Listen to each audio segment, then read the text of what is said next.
आज बिहार की बात मैं एक बार फिर करने वाला हूँ कि एनडीए को लेकर के। देखिए, एनडीए में जिस प्रकार से सीट शेयरिंग का फ़ॉर्मूला आया और बाद सभी ने इसमें हामी भरी। लेकिन बाद में जिस प्रकार से चिराग पासवान अपनी मर्ज़ी दिखा रहे हैं या जीतन मांझी को इच्छा हो गई है कि 50 सीट वो भी माँगने लगे हैं। चिराग पासवान का भी कहना है, जो उन्होंने कह दिया कि 50 सीटें मुझे भी नहीं मिली, तो मैं 243 सीटें पे चुनाव लड़ूँगा। बाद में उन्होंने यहाँ तक ये भी कह दिया कि 243 सीट पर मैं चिराग बन करके एनडीए को जिताऊंगा। समझ में नहीं आ रहा है कि आखिर चिराग पासवान चाहते क्या हैं। नीतीश कुमार को मालूम है कि जिस प्रकार से 2020 वाली कहानी फिर से चिराग पासवान दोहराने की कोशिश कर रहे हैं, नीतीश कुमार इस बार उनको साइलेंट करना चाहते हैं। आप लोगों को कहानी पता होगी कि चिराग पासवान 2020 में नीतीश कुमार को डैमेज करके 43 सीटों पर ला दिए थे, लेकिन नीतीश कुमार वहीं चुप बैठे नहीं। उसके बाद क्या हुआ सभी को मालूम है कि चिराग पासवान की पार्टी टूट गई। उनके चाचा पशुपति पारस अपनी एक अलग उन्होंने एक अलग खेमा बना लिया, जिसको उनको रामविलास पासवान का जो सिंबल था, झोपड़ी छाप, जो बंगला छाप था, वो उनको मिला भी चुनाव आयोग की तरफ से, और चिराग पासवान अकेले रह गए थे। बाद में उनका बंगला भी छिन गया था। तो आप इन चीजों को देख लीजिए। चिराग पासवान शायद इन चीजों को याद नहीं करें कि नीतीश कुमार से अगर वो किसी प्रकार का इस प्रकार अगर किसी प्रकार का उनका द्वंद्व होता है और इसी किसी प्रकार की अदावत होती है, तो उसका खामियाजा उनको ही भुगतना पड़ेगा। ये चिराग पासवान बखूबी जानते हैं। खैर, नीतीश कुमार ने भी ललन सिंह के साथ बैठक की और इस बात पर उन्होंने मतलब आपस में सहमति बनाई है कि इस चीज को कैसे टैकल करना है या इसको न्यूट्रलाइज करना है। तो इन तमाम चीजों पे चर्चा हो रही है, बहस अभी जारी है। उधर जीतन मांझी का भी सपना बड़ा हो चला है। वो भी चाहते हैं कि किसी न किसी तरह हमको इस पर ज्यादा भागीदारी मिले। उपेंद्र कुशवाहा हैं, उनकी भी मंशा कुछ और कह रही है। आपको याद होगा कि लोकसभा चुनाव में पवन सिंह के कारण उपेंद्र कुशवाहा चुनाव हार गए थे।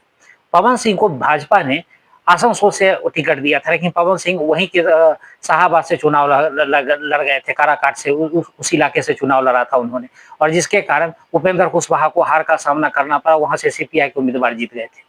अब देखिए, इन्हीं सब काट को, इन्हीं सब चीजों को निकालने के लिए, इन्हीं सब कीड़ों को निकालने के लिए, कांटे को निकालने के लिए एनडीए चाहती है कि समान रूप से बात बन जाए और सब लोगों के एक मत हो जाए। क्योंकि देखिए, जब तक नया परिसीमन नहीं आएगा, सीटों की संख्या बढ़ेगी नहीं। और बीजेपी और जदयू, इनका तय हो चुका है कि 101 सीट और 100 सीट, यानी 100 सीट पर भाजपा और 101 सीट पर जदयू लड़ेगी ही लड़ेगी। अब बचे 42 सीट, इसी में से बांटना पड़ेगा।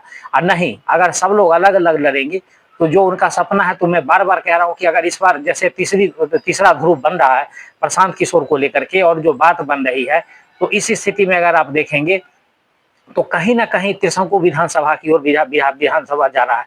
और चिराग पासवान के मन में ये लग रहा है कि सत्ता की चाबी अगर मेरे पास रहेगी तो मैं मुख्यमंत्री बन सकता हूँ। सपना है, कोई भी देख सकता है, जाहिर सी बात है।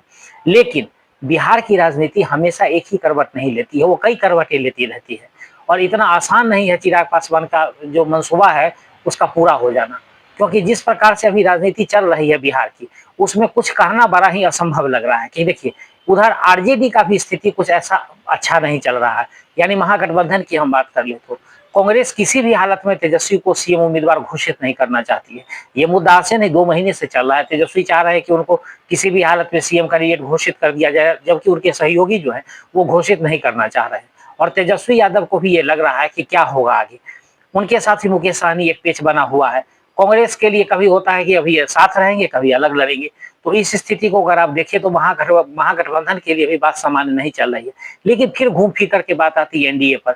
जो तमाम सर्वे है उसमें इस प्रकार से चिराग पासवान और प्रशांत किशोर को एज मिला है, तो इस बात को देखते हुए चिराग पासवान का सपना थोड़ा बड़ा हो चला है।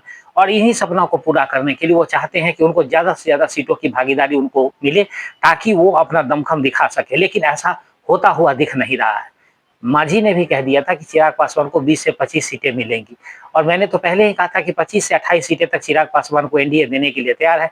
बाकी 8 से 10 सीटें मिल जाएंगी इनको, जीतन राम मांझी को, या 7 से 8 सीटें मिली, या 4 से 5 सीटें उपेंद्र कुशवाहा को।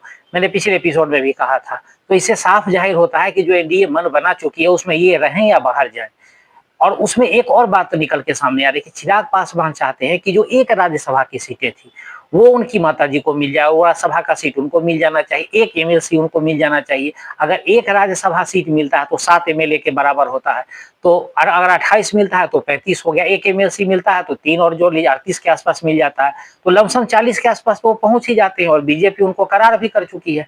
उपेंद्र कुशवाहा के लिए भाजपा ने ये भी प्लान बनाया कि केंद्र में उनको मंत्री बनाया जाएगा। उसके बावजूद भी उनको लगता है कि हमें कुछ कम मिल रहा है।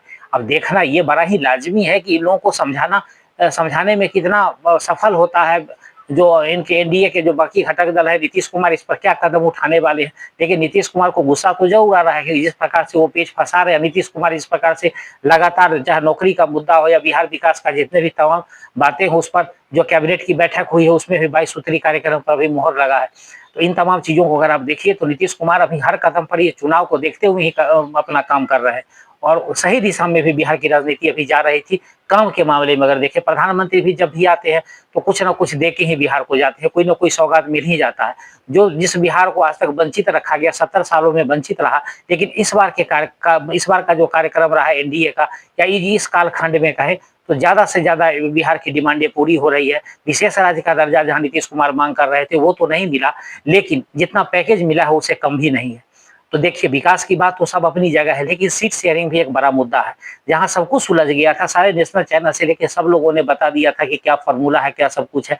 उसके बाद चिराग पासवान की इस प्रकार की गतिविधि कहीं ना कहीं शंका पैदा करे और लोगों का ये भी मानना है कि जिस चिराग पासवान को पहले पी के धोखा दे चुके हैं या उन पर आरोप लगा चुके हैं सीट बेचने वाला, जिस प्रकार से अशोक चौधरी वाला मामला हुआ था, उसके बावजूद भी और चिराग पासवान नहीं संभल रहे, क्योंकि इस बार नीतीश कुमार को ही मालूम है कि बीजेपी के उकसावे में आकर के चिराग पासवान ऐसा नहीं कर रहे। पिछली बार तो कहा गया था कि कौन दोस्त है कौन दुश्मन है पता नहीं चल रहा, लेकिन इस बार चिराग पासवान की जो गतिविधि है वो कहीं ना कहीं संदेहास्पद है।